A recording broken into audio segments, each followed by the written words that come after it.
बंधुओं नमस्कार।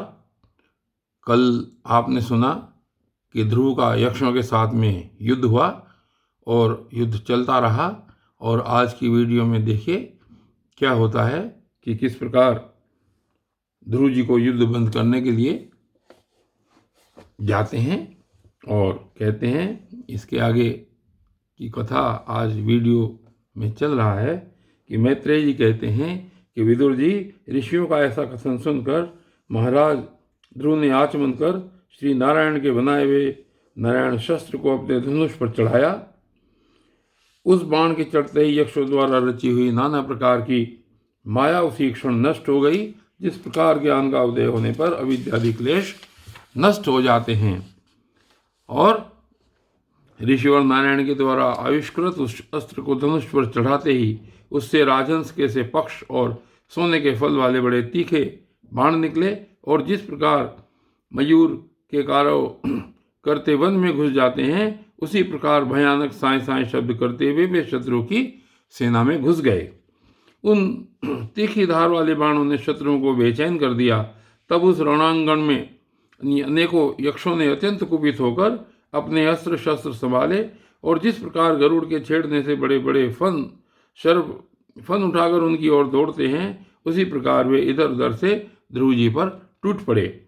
उन्हें सामने आते देख ध्रुव जी ने अपने बाणों द्वारा उनकी भुजाएं, जांघें, कंधे और उदर आदि अंग प्रत्यंगों को छिन्न भिन्न कर उन्हें उस सर्वश्रेष्ठ लोक में यानी कि सत्यलोक में भेज दिया, जिसमें ऊर्ध्वरेता मुनिगण सूर्यमंडल का भेदन करके जाते हैं। अब उनके पिता में स्वयंभू मनु ने देखा कि विचित्र रथ पर चढ़े हुए ध्रुव अनेकों निरपराध यक्षों को मार रहे हैं, तो उन्हें उन पर बहुत दया आई। वे बहुत से ऋषियों को साथ लेकर वहां आए और अपने पौत्र ध्रुव को समझाने लगे। मनु जी ने कहा, बेटा बस अधिक क्रोध करना ठीक नहीं।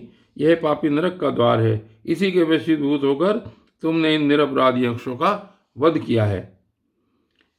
तात, तुम तो निर्दोष यक्षों के संहार पर उतर रहे हो। यह हमारे कुल के योग्य कर्म नहीं है। साधु पुरुष इसकी बड़ी निंदा करते हैं। बेटा, तुम्हारा भाई पर बड़ा अनुराग था, यह तो ठीक है, परंतु देखो उसके वध से संतप्त होकर तुमने एक यक्ष के अपराध करने पर प्रसंगवश कितनों की हत्या कर डाली है। इस जड़ शरीर को ही आत्मा मानकर इसके लिए पशुओं की भांति प्राणियों की हिंसा करना, यह भगवत से भी साधु जनों का मार्ग नहीं है। प्रभु की आराधना करना बड़ा कठिन है, परंतु तुमने तो लड़क पद में ही संपूर्ण भूतों के आश्रय स्थान श्री हरि की सर्वभूतात्म भाव से आराधना करके उनका परम पद प्राप्त कर लिया है। तुम्हें तो प्रभु भी अपना प्रिय भक्त समझते हैं तथा भक्तजन भी तुम्हारा आदर करते हैं। तुम साधु जनों के पथ प्रदर्शक हो, फिर भी तुमने ऐसा निंदनीय कर्म कैसे किया। सर्वात्मा श्री हरि तो अपने बड़े पुरुषों के प्रति सहनशीलता, अपने से बड़े पुरुषों के प्रति सहनशीलता, छोटों के प्रति दया, बराबर वालों के साथ मित्रता और समस्त जीवों के साथ समता का बर्ताव करने से ही प्रसन्न होते हैं। और प्रभु के प्रसन्न हो जाने पर पुरुष प्राकृत गुण एवं उनके कार्य रूप लिंग शरीर से छूटकर परमानंद स्वरूप ब्रह्मपद प्राप्त कर लेता है।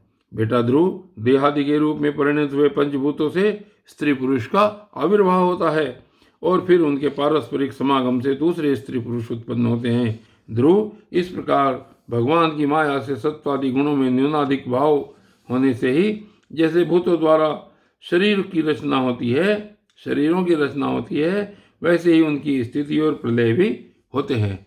पुरुष श्रेष्ठ निर्गुण परमात्मा तो इनमें केवल निमित्त मात्र है। उसके आश्रय से यह कार्य कारणात्मक जगत उसी प्रकार भ्रमता रहता है जैसे चुंबक के आश्रय से लोहा। काल शक्ति के द्वारा क्रमशः सत्वादि गुणों में क्षोभ होने से लीलामय भगवान की शक्ति भी सृष्टि आदि के रूप में विभक्त हो जाती है। अतः भगवान अकर्ता होकर भी जगत की रचना करते हैं और संहार करने वाले न होकर भी इसका संहार करते हैं। सचमुच उन अनंत प्रभु की लीला सर्वथा अचिंतनीय है। ध्रुव, वे काल स्वरूप अव्यय परमात्मा ही स्वयं अंत रहित होकर भी जगत का अंत करने वाले हैं तथा अनादि होकर भी सबके आदि करता है। वे ही एक जीव से दूसरे जीव को उत्पन्न कर संसार की सृष्टि करते हैं तथा मृत्यु के द्वारा मारने वालों को भी मरवाकर उनका संहार करते हैं। वे काल भगवान संपूर्ण सृष्टि में समान रूप से अनुप्रविष्ट हैं। उनका न तो कोई मित्र पक्ष है और न शत्रु पक्ष। जैसे वायु के चलने पर धूल उसके साथ उड़ती है, उसी प्रकार समस्त जीव अपने अपने कर्मों के अधीन होकर काल की गति का अनुसरण करते हैं, अपने अपने कर्मानुसार सुख दुख आदि फल भोगते हैं।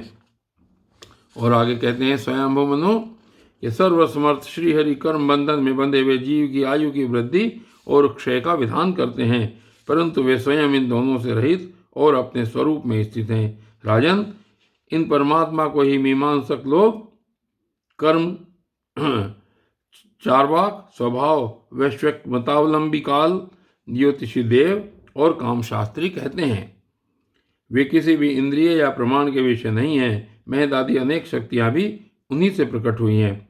वे क्या करना चाहते हैं, इस बात को भी संसार में कोई नहीं जानता। फिर अपने मूल कारण उन प्रभु को तो जान ही कौन सकता है। और आगे कहते हैं कि बेटा, ये कुबेर के अनुचर तुम्हारे भाई को मारने वाले नहीं हैं, क्योंकि मनुष्य के जन्म मरण का वास्तविक कारण तो ईश्वर है। एकमात्र वही संसार को रचता, पालता और नष्ट करता है, किंतु अहंकार शून्य होने के कारण इसके गुण और कर्मों से वह सदा निर्लेप रहता है। वे संपूर्ण प्राणियों के अंतरात्मा, नियंता और रक्षा करने वाले प्रभु ही अपनी माया शक्ति से युक्त होकर समस्त जीवों का सृजन, पालन और संहार करते हैं। जिस प्रकार नाक में नकेल पड़े हुए बैल अपने मालिक का बोझा ढोते रहते हैं, उसी प्रकार जगत की रचना करने वाले ब्रह्मादि भी नाम रूप डोरी से बंधे हुए उन्हीं की आज्ञा का पालन करते रहते हैं।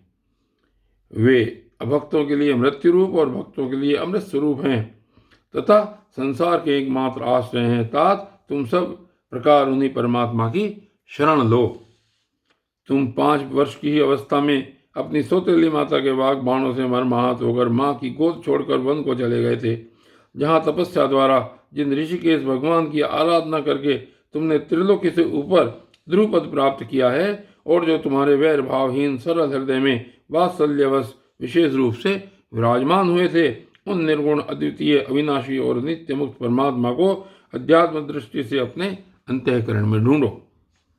उनका यह भेदभाव में प्रपंच न होने पर भी प्रतीत हो रहा है।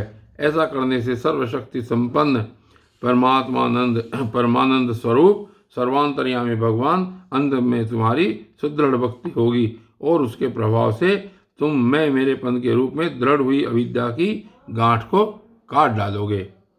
राजन, जिस प्रकार औषधि से रोग शांत किया जाता है, उसी प्रकार मैंने तुम्हें जो कुछ उपदेश दिया है उस पर विचार करके अपने क्रोध को शांत करो। क्रोध कल्याण मार्ग का बड़ा ही विरोधी है। भगवान तुम्हारा मंगल करे। क्रोध के वशीभूत हुए पुरुष से सभी लोगों को बड़ा भय होता है। इसलिए जो बुद्धिमान पुरुष ऐसा चाहता है कि मुझसे किसी भी प्राणी को भय न हो और मुझे भी किसी से भय न हो, उसे क्रोध के वश में कभी भी नहीं होना चाहिए।